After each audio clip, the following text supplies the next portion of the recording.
గుట్టమీన వారి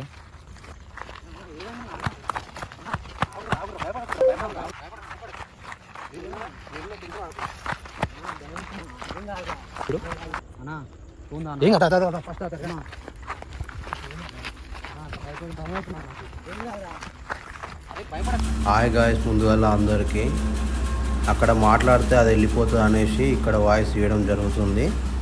దీన్ని ముళ్ళపంది ఈదు అని పిలుస్తారు. లైట్ మొత్తం క్యాప్చర్ చేసినా మనకు వేరే ఏం అవపడలేదు. ముళ్ళపంది కుందేలు పిల్ల ఒకటి అవపడ్డది. మనం ఇంకా అక్కడ ఇంకో నైట్ ఎప్పుడన్నా క్యాంపింగ్ చేద్దాం, ఖచ్చితంగా మీకు అన్నీ చూపిస్తాం. ఓ లైక్, ఓ షేర్ చేయండి, ఆ వీడియోని లైక్ చేయండి. పక్కా విలేజ్ బాయ్ ఛానల్కి సబ్స్క్రైబ్ చేసుకోండి.